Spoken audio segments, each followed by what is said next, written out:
त्याबद्दलचं वर्णन केलेलं आहे। ही कविता आपल्याला आमच्या शाळेतील मॅडम जाऊन दाखवत आहेत।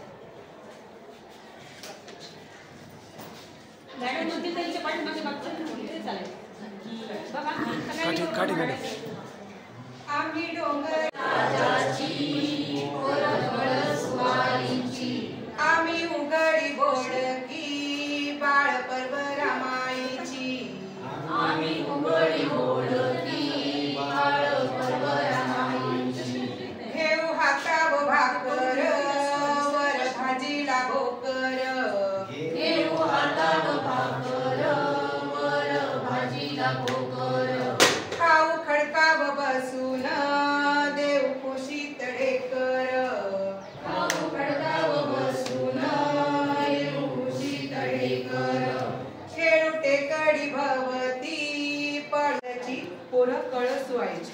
आम्ही डोंगरावरती कड्यांवरती राहणारी आहोत।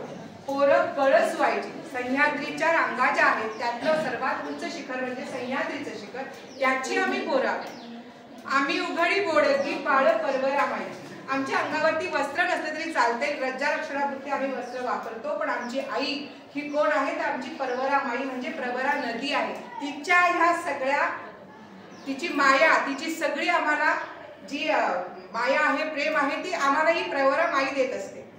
घेऊ हातावर भाकर वर भाजीला भोकर। या रानवनामध्ये रान वनस्पती ज्या असतात त्या रान वनस्पती त्यांच्या झाडाचं आणि फळांचीच आम्ही भाजी करतो आणि ती भाजी आम्ही खातो। आम्हाला डायनिंग टेबल वगैरे नाहीये, ताट डिश वाटी चमचा पेले हे काहीही नाही, पण आम्ही आमच्या हातावरती भाकर घेऊन खातो।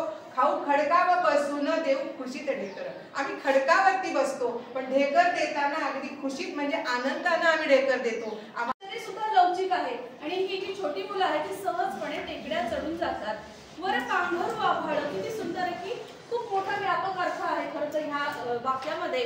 वर पांघरू आभाळ लोळू पृथ्वीवरती आम्हाला काही काय म्हणते महालांमधल्या गाद्या मऊ वगैरे कापूस वगैरे असं काही नाही, इथे ही पृथ्वी जी आहे तीच आमची आई आहे आणि आम्हाला हवं त्या ठिकाणी आम्ही राहू शकतो। आमचा अधिवास आहे किंवा आम्ही या निसर्गाच्या सान्निध्यात आनंदात इथे झोपू शकतो आणि आभाळ हे आमचं पिता आहे की आभाळ जे आहे तेच आमचे वडील आहेत आणि आपण म्हणतो की वडिलांचं छत्र, तर हे सगळं आभाळ जे आहे तेच आमच्यावर छत्र आहे आणि ही पृथ्वी जी आहे ती आमची आई आहे। असं निसर्गाच्या सान्निध्यात कायम आम्ही आनंदी असे राहणारे आहोत। आम्ही वाघाच्या लवणाचे, आम्ही वांदार नळीचे, गाव वहाळा पल्ल्याड आम्ही उंबर माळीचे। बघा आम्ही वाघाच्या लवणाचे, ज्या ठिकाणी डोंगरदऱ्यांमध्ये वाघ आहे निसर्गाचं आणि त्यांचं अतूट असं नातं आहे।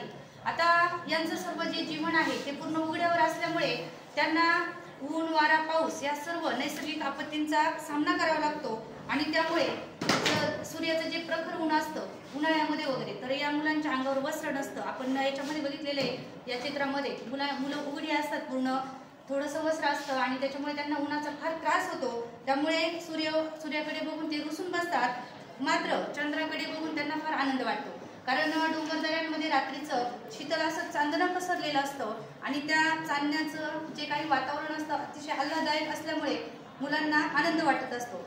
बोलू वाजती किंड्याशी म्हटलेले आकाशामध्ये वेगवेगळ्या चांदण्यांचे समूह असतात, त्यामध्ये 3 चांदण्यांचा जो समूह आहे काय म्हणतात त्याला त्रिकांड म्हणतो आपण। तर ते त्रिकांड असतील, सप्तर्षी असतील, या सर्व चांदण्यात ही मुलं उघड्यावर राहत असल्यामुळे त्यांचं निरीक्षण करतात आणि त्यामुळे त्यांचं बारीक निरीक्षण असतं। काय आकाशामध्ये बदल होतात ते सर्व बदल यांना माहीत असतात। त्यांचं जे वस्त्र आहे घोंगडी वस्त्र आहे, डोई आभाळ पेली चालू सिंहाच्या चाली, हिंडू झाडा कड्यांवरी बोलू पक्ष्यांच्या बोली।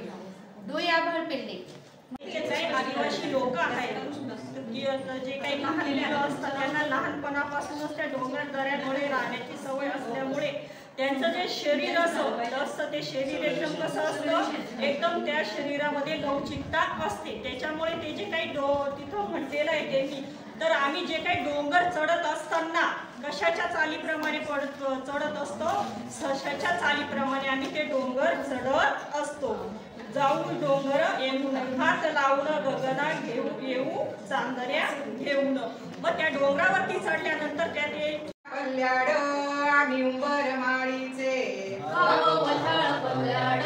आम्ही उंबर माळीचे, बसू सूर्याचं हसून पाहू चंद्राक हसून बसू सूर्याचं हसून पाहू चंद्राक हसून बोलू वाजती कड्यांशी नाचू गोंगडी नेसून बोलू वाजती किड्याशी नाचू गोंगडी नेसून डोई आभाळ झेलीत चालू सिंहाच्या चालीत डोई आभाळ झेलीत चालू सिंहाच्या चालीत हिंदू झाडा कड्यावरी बोलू पक्ष्यांच्या बोलीत हिंदू झाडा कड्यांवरी बोलू पक्ष्यांच्या बोलीत आम्ही सशाच्या वेगानं जाऊ डोंगर यंगून आम्ही सशाच्या वेगानं जाऊ डोंगर यंगून हात लावून गंग